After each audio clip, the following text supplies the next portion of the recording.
Hola, soy Berta Viteri, soy filósofa, fotógrafa y me gusta hablar con vosotros de teoría de la imagen, sociología, de fotografía sobre todo, pero bueno, más allá de la fotografía me gusta hablar de la imagen, la apariencia y la aparición de la imagen en pantalla. El vídeo de hoy va a ser un poco diferente porque la verdad es que me voy a meter en un tema un poco complicado y vengo hoy no tanto a hablaros de un solo texto o de una teoría, sino a plantear preguntas. Preguntas que yo misma me hago. Vengo a traer adelante un tema que me parece complejo, que me parece que es de total actualidad y que todos nos vemos de alguna manera involucrados en él y que creo que merece la pena pensar y pensar en conjunto. El otro día me dijo mi madre que había escuchado en la radio que la inteligencia artificial, el desarrollo de la inteligencia artificial en los últimos años había supuesto un gran salto cualitativo para los Sims, el juego de los Sims. El juego de los Sims es un juego de vida simulada donde uno puede crear un personaje para vivir una vida simulada. Puede hacer su propia casa, trabajar, hacer amigos, relacionarse con sus vecinos. Es una vida virtual. Siempre ha tenido mucho éxito, lleva muchísimos años en el mercado, la gente que juega al Sims suele ser muy fan del Sims y es un juego en el que se invierte muchísimo tiempo. Sin embargo, mi madre me decía que con la inteligencia artificial se decía, o sea, decían en un programa de la radio que el nivel de realismo del juego que se había superado muchísimo y que ya prácticamente pues era indistinguible de la vida real. La verdad es que esto a mí me hizo que pensar, porque claro, es evidente que no es lo mismo una programación prediseñada que una programación que es inteligente y que se va desarrollando a medida que uno juega. Claro, imaginad, si los Sims antes tenían, por ejemplo, cada personaje tenía en programación unas 20 líneas de texto, a lo mejor, que el Sim iba soltando aleatoriamente o según unos códigos de programación, según si tú ejecutas una acción A, el Sim elige entre sus 20 líneas de texto la 3, por ejemplo, y si ejecutas la acción B, el Sim elige entre sus 20 líneas del texto, pues yo que sé, la 8, pero al final esa programación tiene, digamos, un límite en el que podemos llegar a conocerla. No es un número infinitesimal de posibilidades, sino un número finito de posibilidades, muy amplia. Un número muy amplio, pero un número finito. Sin embargo, con la inteligencia artificial, dado que la programación va aprendiendo sobre la marcha, digamos que el ordenador se va autoprogramando sobre la marcha, las líneas de texto del Sim ya no están predefinidas, ya no están limitadas, pueden ir creciendo. Y entonces sí que entramos en lo infinitesimal, ¿no? Ya no puedo saber con antelación cuántas son las líneas del texto del personaje y cuándo las va a soltar, según qué factores, porque va a ir aprendiendo. La verdad es que todo esto me trae muchos recuerdos de la carrera cuando estudié filosofía de las matemáticas, porque sí, estudié filosofía de las matemáticas, que básicamente era estudiar matemática pura, teoría matemática, y pensar sobre esto, sobre los problemas e implicaciones de esta teoría. Y de lo que más estudié en la carrera, en esta asignatura, fue teoría de conjuntos, que al fin y al cabo es lo que se utiliza en programación. Funciones, ¿no? Es una carrera muy complicada. Era una carrera muy complicada, ahora mismo no sé cómo está yendo la filosofía en las universidades. Pero bueno, el caso es que ciertamente me dejó pensando, y es cierto, ¿no? Que si el Sim o la vida simulada ya no tiene una programación finita, sino una programación que va desarrollándose y creciendo a medida que uno se involucra en ella, la capacidad de absorción de las simulaciones me parece que es brutal, crece muchísimo, porque realmente algo que tiene la vida real frente a la vida virtual o a las simulaciones programadas hasta ahora era la incapacidad para calcular las respuestas del otro sujeto, porque el otro sujeto es libre y yo no sé, no siempre que yo haga la acción A, el otro sujeto en la vida real va a contestar con su frase 3. Puede contestar con cualquier tipo de frase o acción. Entonces, la imposibilidad para calcular las respuestas de los otros es parte de la vida real. Y esa parte incalculable de la vida real es el riesgo. Yo puedo ejecutar X acciones, decir X frases en interacciones con otros sujetos y hay un riesgo, y es que yo no sé cómo el otro sujeto va a reaccionar y responder a mis acciones e intervenciones. El no poder anticipar las respuestas y reacciones del otro es un peligro de la vida social, de las interacciones sociales.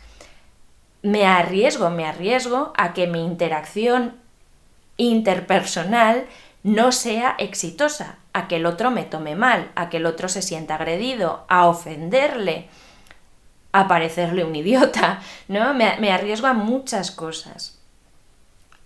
Y en principio, las simulaciones, los juegos simulados empiezan,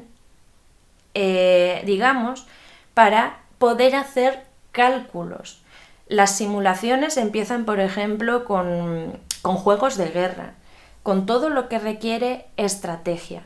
Entonces, por ejemplo, en el ajedrez o en estrategias militares, se comienza a hacer simulaciones para poder probar tácticas y anticiparme a los posibles resultados de mis acciones antes de utilizarlas en la vida real. Es decir, hago como un ensayo antes de la verdadera acción.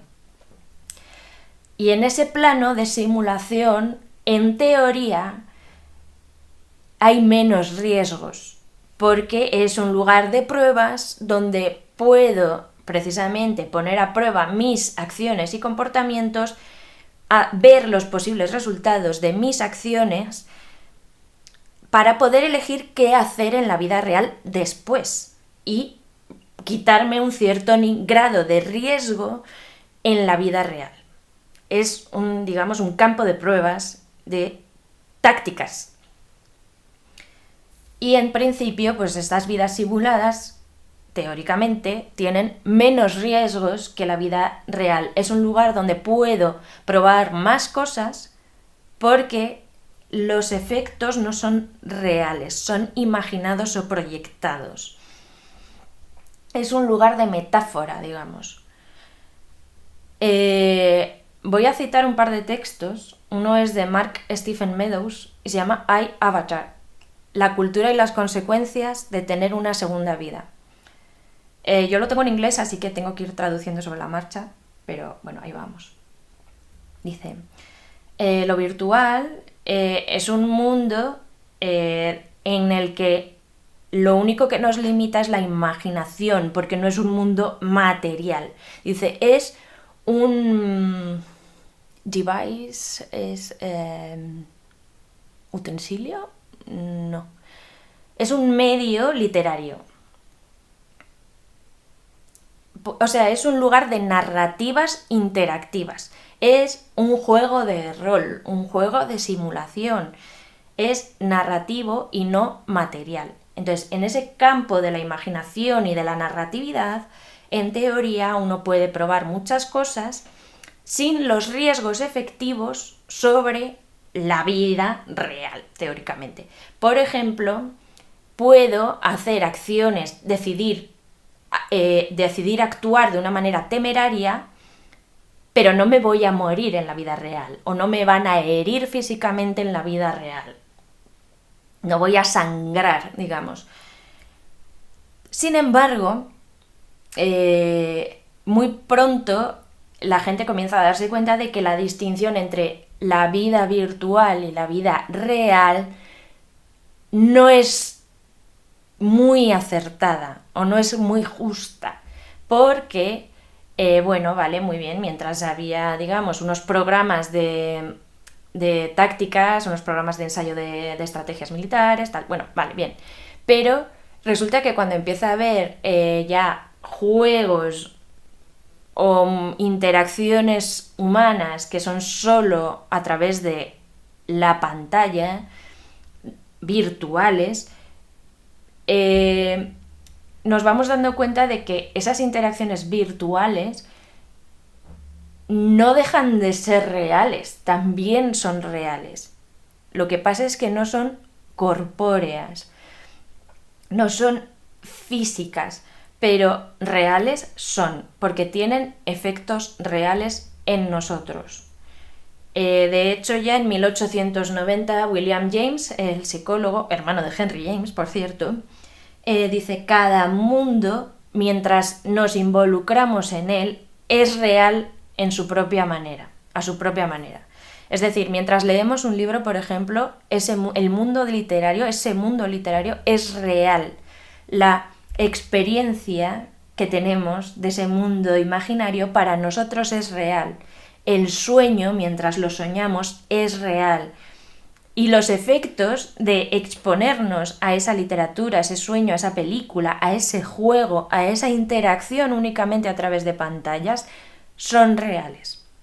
Entonces, algo que primero hay que puntualizar desde el principio es que lo virtual no es irreal. Lo virtual es una parte de la realidad, y más hoy en día, donde muchas de nuestras interacciones son a través de pantallas y no son corpóreas.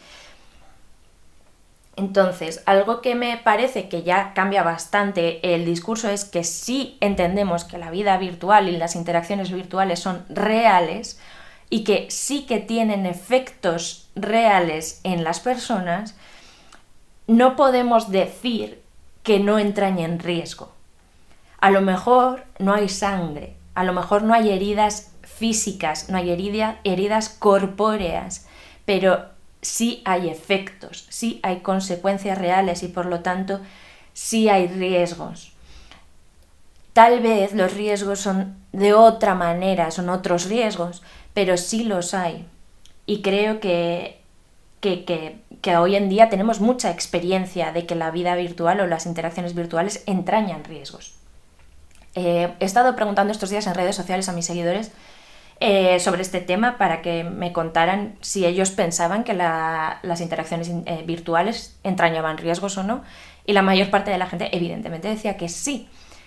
Y algunos decían: es verdad que a lo mejor no hay riesgos para el cuerpo, pero por ejemplo sí que existen los riesgos, y hoy estamos bastante alerta, pues por ejemplo de que nos estafen, de que nos roben información, de que accedan a nuestra privacidad, y estos riesgos son bastante patentes hoy en día. También creo que estamos bastante alerta de que hay riesgos psicológicos. Si bien nuestro cuerpo tal vez no se va a ver afectado por las interacciones virtuales, es decir, no van a vulnerar mi cuerpo, sí se puede vulnerar mi mente en esos contactos, ¿no? Es decir, yo cuando me expongo en redes y de repente, por ejemplo, en una red como X, uno puede poner cualquier tipo de comentario y puede haber un aluvión de personas o bots, no se sabe bien, atacando a una persona por su opinión y insultándola o agrediéndola. Y evidentemente esto sí tiene consecuencias reales en la persona que se ve afectada, ¿no? por esa agresión. Sí que pienso que evidentemente hay ciertos riesgos que no están tanto en la vida virtual. Uno de estos riesgos es, por ejemplo, que no me expongo a que me contagien enfermedades. Entonces, por ejemplo, si uno decide tener una vida promiscua en el campo corpóreo, ¿no? En la vida corpórea, si uno decide tener relaciones sexuales con mucha gente y no protegerse, pues se expone a la enfermedad, a una enfermedad de transmisión sexual. En cambio, en lo virtual es un riesgo que no existe. Entonces, bueno, pues evidentemente hay riesgos del cuerpo que no se dan en la vida virtual. Por otro lado, creo que hay algo de la vida virtual que estamos trasladando al mundo real, y es la capacidad de desaparición. O sea, uno cuando se relaciona virtualmente puede desaparecer fácilmente, ¿no? Puedo dejar de hablar con una persona, puedo bloquearla, puedo dejar de seguirla, puedo incluso borrar mi cuenta y hacerme otra. Y en la vida real, en teoría, es más difícil hacer esto, ¿no? Decidir desaparecer para alguien. Pero es algo que estamos haciendo. Entonces, no sé. Sí, yo creo que sí que las interacciones en la vida virtual, por ejemplo, a un nivel afectivo, sentimental, inicialmente parece que tienen menos riesgos, porque paso menos vergüenza, porque estoy como más amparado por la distancia y la falta de corporalidad. Pero en realidad creo que los efectos psicológicos son muy reales, y que hoy en día la mayor parte de nuestras interacciones tal vez son virtuales y no materiales. El grado en que nos involucramos con lo virtual puede ser muy intenso y puede ser incluso más real que lo corpóreo, porque hoy en día muchas de nuestras interacciones no son corpóreas. Hay una película que trata esto muy claramente, y es Her, de Spike Jonze, en el que un personaje se enamora de su inteligencia artificial, ¿no? De su asistente virtual. Y claro, pues al final es un sujeto con el que está interactuando constantemente, con el que está hablando constantemente, y hay un enamoramiento. Claro, yo creo que el nivel en que nosotros nos involucramos hace que las cosas sean más reales. Esto, no sé, es una opinión, no sé. En fin, lo virtual inicialmente se crea para poder probar tácticas, para poder probar la posibilidad de nuevas personalidades, nuevos mundos, pero hoy en día está todo mezclado, lo virtual y lo material están absolutamente mezclados. De hecho, bueno, pensaba que esas capacidades para probar qué persona podemos ser, cómo queremos ser, quiénes podemos ser, no es solo propio digamos, del mundo virtual, tecnológico, internet, ¿no? Sino que también es algo que nos ha dado la literatura y el cine siempre, ¿no? El mirar ese mundo posible, ficticio, nos hace entender cómo podrían ser las cosas. Es nuestra imaginación trabajando. La imaginación para contemplar posibilidades. Entonces, digamos, en ese sentido es súper enriquecedor, ¿no? Cuando hay buenas ficciones y buenas simulaciones, nuestra imaginación puede ampliarse mucho, y si no nos quedamos únicamente en el campo de la imaginación y pasamos a las acciones, realmente puede animarnos a cambiar cosas. El problema tal vez es quedarnos únicamente en el campo de la imaginación y no salir de ese campo, no pasar del campo de la imaginación al campo de la acción. Aunque, por otro lado, tenemos dos grandes ejemplos de la literatura como Don Quijote y Madame Bovary, en que la imaginación se les va de las manos, ¿no? Cómo se involucran tanto con la ficción que dejan de tener los pies en la realidad.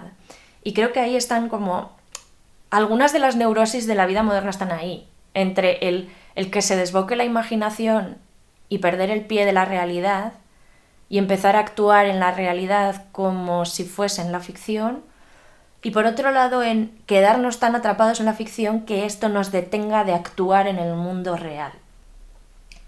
Para mí, uno de los verdaderos riesgos de la vida virtual es el riesgo de invertir la mayor parte de nuestro tiempo, es decir, la mayor parte de nuestra vida, en la interacción virtual y dejar el cuerpo atrás.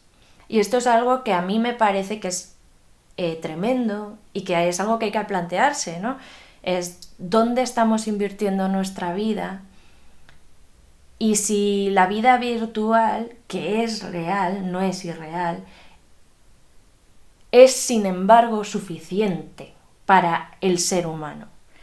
Si podemos dejar el cuerpo atrás, si podemos dejar la experiencia corporal atrás, si dejar la experiencia corporal atrás tiene o no tiene consecuencias. Yo creo, aunque esto, claro, habría que estudiar un montón, escribir un montón, pensar un montón, pero yo creo que no puede ser indiferente el dejar el cuerpo atrás o no. Y esto es algo que tenemos que pensar muy seriamente hoy en día, porque hay mucha gente que está trabajando para lograr esto, para lograr que el cuerpo sea indiferente, para lograr que podamos vivir eternamente, pero sin cuerpo. Y yo me pregunto, ¿vivir sin cuerpo es vivir? ¿Es vivir una vida humana el no tener experiencias corporales? Mi instinto me dice directamente y gritando en letras muy altas, no. Pero es algo que tenemos que pensar y tenemos que justificar. Voy a citar otro texto y es de Cohen y Taylor, lo escriben en 1992 y esto me parece bastante interesante que sea tan temprano.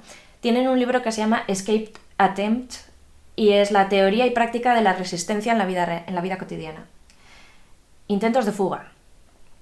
Estos dos autores ubican el intento de fuga, el intento de escapismo de la vida material hacia la vida virtual en un contexto socioeconómico. Y esto es muy interesante y hay que pensarlo. Dice, en contextos de crisis socioeconómica en los que la vida material resulta insatisfactoria, frustrante, dolorosa, escasa, precaria, nos volcamos hacia las simulaciones virtuales y nos volcamos en ellas porque se convierten en un refugio. Cuando mi vida material es precaria, me produce ansiedad, me produce dolor, para hacer mi vida soportable me vuelco en la vida virtual donde no tengo estos problemas, que son materiales, claro.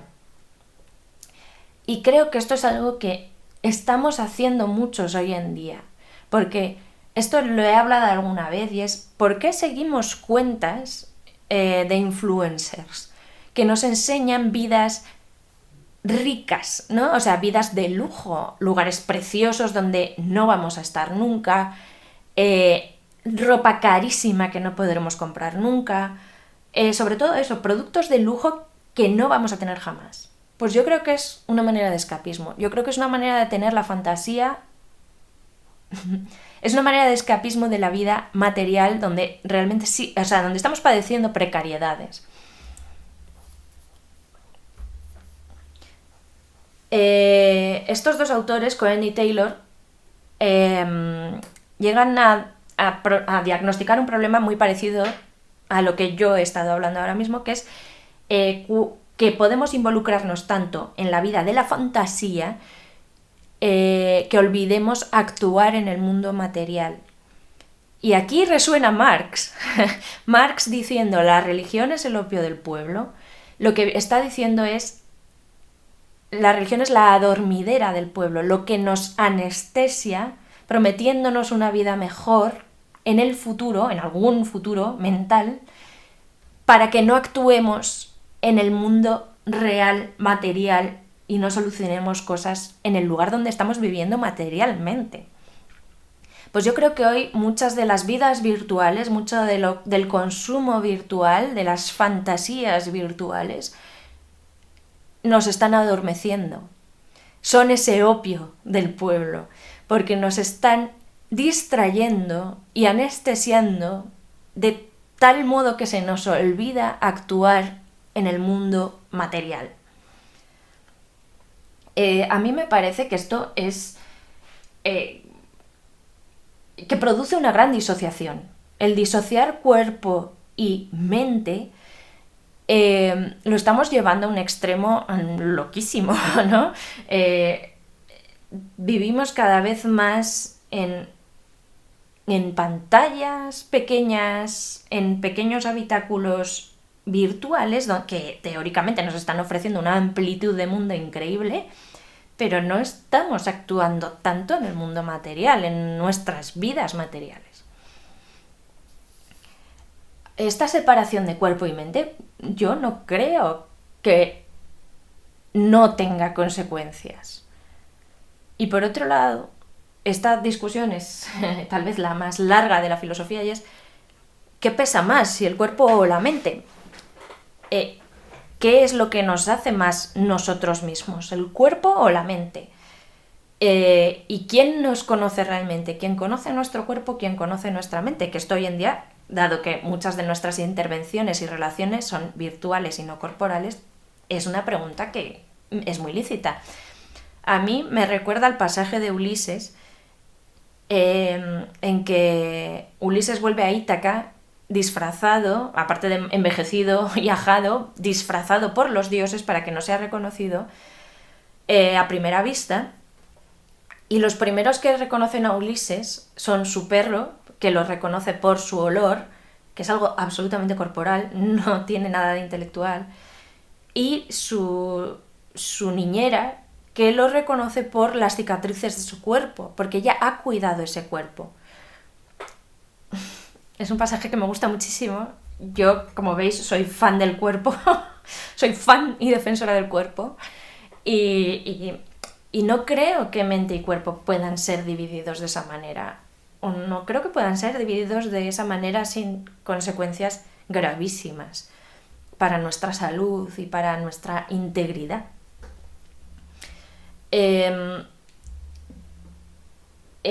Uno de los temas que me viene aquí a la mente y que me parece que también es uno de los temas complicados de todo esto es, claro, estamos invirtiendo nuestra mente, nuestro tiempo, es decir, nuestra atención. Gran parte de nuestra atención la estamos invirtiendo en estas simulaciones, en las simulaciones, en la vida virtual. Y no está mal, pero creo que sí que se nos va de las manos cuánta atención, cuánto tiempo, es decir, cuánto de nuestra vida y de nuestra persona estamos invirtiendo en la simulación y no en la vida material.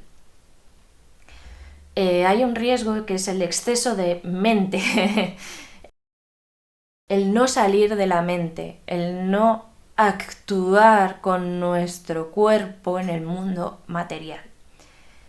Anthony Giddens hablaba de que la modernidad tenía un elemento muy característico y también peligroso, que es el secuestro de la experiencia. Lo he tratado en algún vídeo ya antes, un vídeo que grabé hace mucho tiempo, de los primeros que grabé, y entonces está un poco mal grabado, pero el discurso está bien. Y Giddens habla de que la vida moderna, frente a la vida tradicional del antiguo régimen, nos ubica en un punto complejo, porque frente al ciudadano del antiguo régimen que nacía a una vida bastante predecidida, con muchas cosas predadas, mi estamento, mi trabajo, ¿no? Porque normalmente si yo era hijo de un zapatero, pues estaba destinado a ser zapatero, no había elección posible. La vida moderna, en realidad, nos ha quitado todas esas preconfiguraciones y supuestamente nos deja libertad para elegir nuestras vidas, pero eso también supone una gran carga. Supone que tenemos que elegir muchas cosas y que el éxito o el fracaso de nuestra vida depende de nosotros mismos y de nuestras elecciones. Y en ese sentido, dice Giddens, esto produce mucha ansiedad, y la manera que tenemos de lidiar con esa ansiedad es intentar calcular los riesgos y los posibles resultados de nuestras acciones, ahí entran las simulaciones, ¿no? Intentamos calcular todos los riesgos que podemos, intentamos calcularlos, precalcularlos, para no equivocarnos, porque nos da mucha ansiedad en la posibilidad de equivocarnos, la posibilidad de fracasar y que encima ese fracaso sea culpa nuestra, por no haber elegido bien. Entonces, dice Giddens que esta ansiedad es tan grande que nos encerramos en la mente, en ese cálculo, el cálculo se exacerba, el cálculo de los riesgos se exacerba tanto que dejamos de vivir efectivamente la vida práctica y material, porque vivimos más en la mente, en un secuestro de la experiencia, porque ya no tenemos la experiencia, porque estamos en la mente intentando calcular riesgos constantemente e intentando adelantarnos al futuro posible en lugar de estar viviendo en el presente práctico. La colonización del futuro, dice que es Giddens, llama Giddens a esta experiencia, ¿no? A mí me parece que en todo esto a mí me parece que hay un gran problema filosófico al que hay que volver en nuestros tiempos y que tiene mucho que ver con la atención y con esta decisión, ¿no? Decisión de a qué vamos a dedicar nuestra atención, a qué vamos a dedicar nuestro tiempo, que al final es dedicar nuestra vida y nuestra persona. Entonces, la atención, vemos hoy en día constantemente, se habla mucho del secuestro de la atención, ¿no? De cómo las redes sociales, cómo está todo dirigido a secuestrar nuestra atención, porque hoy en día nuestro activo más importante es nuestra mirada y nuestro tiempo, que es combinación de mirada y tiempo son atención. Nuestra conciencia. Es que es lo que somos. Entonces, hoy en día estamos rodeados de agentes que están intentando secuestrar nuestra atención por todos los medios. Y tal vez lo más importante que podemos hacer hoy en día es volver a pensar en la agencia. La agencia es mi capacidad humana para decidir actuar en el mundo. Decidir actuar en el mundo también es decidir dónde pongo mi atención y ponerla deliberadamente, no derrocharla, no que me la secuestren, sino decidir dónde quiero invertir mi tiempo y mi mirada, dónde quiero invertir mi conciencia. Bernat Castanni, en Filosofía del Miedo, que es un libro que he recomendado muchísimo porque me encanta, me parece que es uno de los mejores tratados de filosofía que he leído, una de las mejores historias de la filosofía que he leído, habla del papel de la imaginación precisamente como la capacidad que tenemos para vislumbrar posibilidades. Ahora bien, lo humano no es solo la imaginación, también es la actuación, el actuar, el cuerpo. Actuar con nuestro cuerpo, actuar en el mundo práctico, no quedarnos en la mente. En la mente está el miedo. El miedo